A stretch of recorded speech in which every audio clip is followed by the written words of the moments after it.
베드로전서 5장 5절에서 6절입니다. 앞에 1절에서 4절에는 장로들에게 주신 말씀입니다. 그 교회 일을 하는데 억지로 하지 말고 자원하여 기꺼이 하라고 했어요. 또 사람들을 주장하려고 하지 말고 약물이에 성도들의 본이 되어라고 했습니다. 그러면 나중에 목자장이신 예수님이 오시며 영광을 주신다. 그 상을 주신다. 하는 말씀입니다. 그 교회 일은 그 상이 예수님의 칭찬입니다. 또 새 예루살렘에 들어가서 영원히 예수님과 함께 영생을 누리는 것이고요. 결국 하나님이 우리에게 약속하시는 것은 이 땅에서 잘 먹고 잘 살고 잘 된다. 이건 아니고 장차 예수님이 오시면 주시는 상입니다. 결국 우리의 믿음이 좀 피한적 혹은 타개적일 수밖에 없습니다. 지금 예수 믿어가지고 잘 먹고 잘 살고 잘 된다. 이런 게 아니고 예수님이 오시며 그 목자장이 나타나실 때 그때 상과 벌이 확실해지는 겁니다. 2022년인데 예수님 오실 때가 다 된 것 같지 않습니까? 100년 전 혹은 1000년 전의 사람들과는 달리 우리는 이런 말씀을 읽으면서 좀 실감해야죠. 예수님 오실 때가 되었으니 이제 진짜 믿음으로 살아야지. 교회 일을 억지로 하지 말고 기꺼이 자원하여 예수님과 함께 그 십자가 길을 가야지. 이런 마음을 가져야죠. 교회 일꾼들은 다 이런 태도여야 한다는 것. 목사인 제가 교회를 꾸리고 장로와 권사, 집사, 교사, 리더들이 다 교회 일꾼입니다. 야간 그 교회 안에서 말씀을 가르치는 사람은 다 교회 일꾼입니다. 그 말씀을 가르친다. 결국 교회 일은 사람 얻는 겁니다. 그 사람을 얻는 사람이 좋은 일꾼이에요.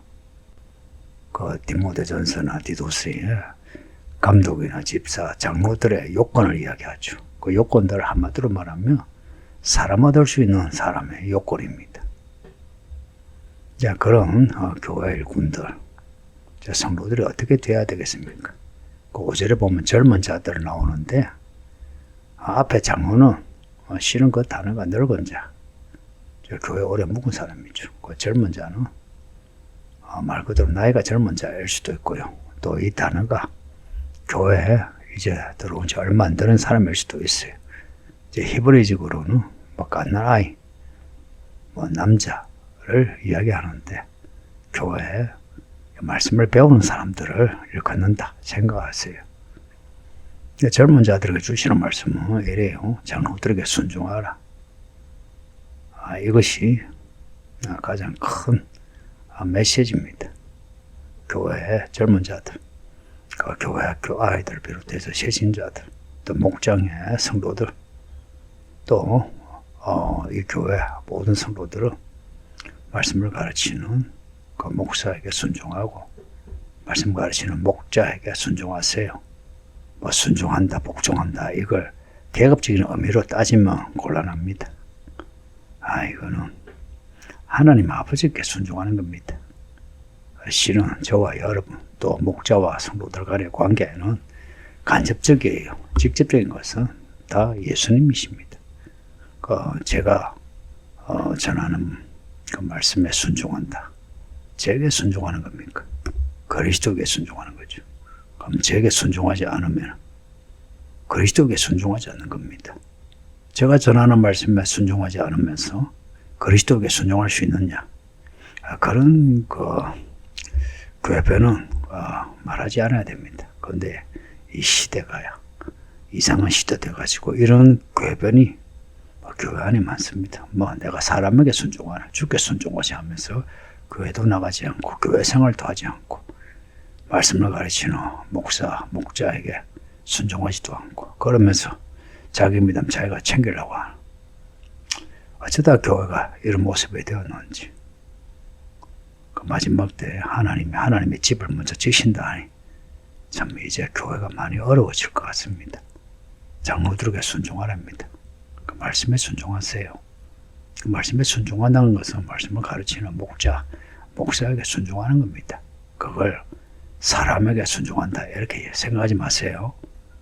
제가 여러분에게 말씀에 순종하세요 라고 한다고 해서 제가 여러분보다 높은 자리에 있으니까 내 밑에 다 들어와 내가 당신들 주관할 테니 이런 의도가 아닙니다. 그런 의도가 아니고 우리가 그리스도 안에 몸이잖아요. 다 지체들이고 그 지체와 지체가 연락하고 상업하는 그 연결고리가 순종입니다. 눈, 코, 귀, 손과 발이 다 머리에 순종하는데 기관이 다 연결되어 있잖아요. 그 머리에서 순종하라 이러는데 그 신경이 내려오면서 오장육부에서 팔다리에서 꺼내지면서 그 몸이겠습니까? 교회가 되겠습니까? 그러니 우리의 순종은 다 직접적으로는 그리스도에게 순종하는 것이다 라는 거 잊지 마세요. 제가 이 말을 자주 하는데도 이해하지 못하는 사람들이 적지 않거든요. 그러니까 순종하라. 어떻게 순종하겠습니까? 자기를 낮춰야죠. 서로 겸손한 겁니다. 이 서로 겸손은 젊은이들끼리서 겸손하고요. 또 장로와 젊은 자들 같이 겸손한 겁니다. 제가 말씀에 순종하세요 한다고 해서 제가 여러분보다 더 높아가지고 순종하세요 한다면 교만이죠. 서로가 겸손한 겁니다. 서로 낮추는 거예요. 그리고 허리를 동인다 하는 것은 옷을 입는 겁니다. 무슨 옷을? 겸손의 옷을 입는 겁니다. 겸손의 옷을 입으면 어떤 모습일까요? 말이나 행동에서 달라지죠. 그렇죠? 서로 비판하고 비난하고 지적하고 이런 건 없죠. 서로가 서로를 품어주고 덮어주고 혹은 지적을 할지라도 사랑으로 지적을 하고 사랑으로 지적을 한다 할 때는 서로가 서로의 짐을 지는 겁니다. 강 건너편에서 요구하는 게 아니고요. 그 사람과 함께 하면서 그 사람의 허물을 내가 그 짐을 지는 겁니다. 그래서 불편한 거 감수하고 돈 손해보는 거 감수하고 자존심 상하는 거 감수하고 하는 겁니다. 그렇게 해야 하는 이유, 하나님은 겸손한 자를 좋아하십니다. 교만한 자 싫어하십니다. 성경 전체가 다 똑같은 말씀이에요. 하나님은 교만한 자, 거만한 자 싫어하십니다. 여기에 교만한 자인데 이거요. 성경에서 교만한 자 이런 의미가 있어요. 거만하다, 자고하다 이런 의미도 있는데 사람들을 업신여기려고 하는 사람이 있죠. 나는 저 사람보다 나아 하면서 사람들 말을 무시하는 거, 혹은 손가락으로 지적하는 거, 혹은 자기가 하나님과 사람과의 중간에서 자기가 내가 아니면 하나님을 만날 수 없다라고 하는 중보자 역할을 하는 이런 의미가 다 들어가 있어요. 이런 교만한 자를 하나님은 대적하십니다. 다만 겸손한 자에게는 은혜를 주신다. 그러니까 하나님의 은혜는요, 우리가 살아가는 양식입니다. 사람이 무엇으로 사노? 사랑으로 사는 게 아니고요. 하나님의 은혜로 삽니다. 그 하나님의 은혜를 입은 사람이 하나님의 사랑을 입고 하나님의 주시는 양식을 입고 그런 겁니다. 하나님의 은혜로 사는 겁니다. 그러므로 우리는 하나님의 손 아래에서 겸손한 겁니다. 하나님은 가장 전능하시고 힘세시고 그리고 능하신 할 때 이 말은요, 단단하고 굳건한 힘센 이런 의미입니다. 그 하나님의 능하신 손 아래에 있어야 돼요. 하나님하고 수평으로 그렇게 대하면 되지 않습니다. 그 하나님 아래에 있어야 합니다. 아까 그 능하신 이 단어의 의미가 굳건하다, 단단하다 그랬죠. 하나님의 뜻을 우리가 바꿀 수 없어요. 우리가 하나님의 뜻에 순종해야죠. 그래서 하나님이 말씀하시면 그냥 엎드려서 아멘 하는 겁니다. 목사가 여러분에게 전하는 말씀에 아멘 하세요. 여러분의 목자가, 여러분의 부모가 말씀을 전하면 아멘 하세요. 그거 다시 말하지만 사람에게 비굴하게 엎드리는 그거 아닙니다. 하나님께 엎드리는 거예요. 하나님께 엎드리지 않은 사람이 무슨 믿음이 있고 무슨 교회 일을 하겠습니까? 그 하나님 손 아래에 있는 그리스도의 몸, 이 교회 생활은요, 머리신 그리스도 안에 순종하는 겁니다. 그렇게 하면 때가 되면 하나님이 우리를 높이신답니다. 때가 되면.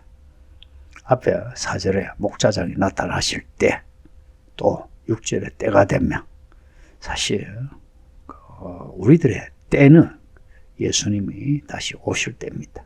예수님이 다시 오십니다. 진짜 오십니다. 제가 이렇게 몇 년간 이야기를 해도 알아듣지 못하고 공감하지 못한 사람이 있는데, 그건 내 메시지가 잘못된 게 아니고 이 말씀을 듣는 당신의 마음이 단단하고 딱딱하고 악해서 그래요. 회개하세요. 우리는 회개해야 돼요. 때가 되면 예수님 오세요. 그리고 이 때란 말은 때가 된다. 이 때는요, 카이로스란 말이에요. 카이로스. 성경에 시간에 대한 단어가 10가지가 있는데, 이 단어는 하나님의 경륜과 관련되는 시간입니다. 하나님이 계획하신 이야기가 있거든요. 그게 시간 속에 일어나요. 그 때가 되면 우리를 높이신답니다. 누구를? 겸손한 자를. 누구를? 서로 겸손한 자를. 누구를? 장로들에게 순종하는 젊은이들을. 그러니 사람에게 순종하는 거 기분 나빠하지 마세요. 하나님께 순종하는 거니까. 결국 하나님이 높이십니다. 하나님의 높이시는 성도가 되기를 바랍니다. 아버지 하나님 감사합니다. 오늘도 말씀을 읽게 하시네. 이 말씀 잘 읽고 잘 들어 깨달아 변화되게 하소서. 변화되게 하소서. 말씀을 겸손하게 받아들여 순종하여 이 말씀이 이루어지는 은혜가 있는 복 있는 성도가 되게 하소서. 예수님 이름으로 기도합니다. 아멘.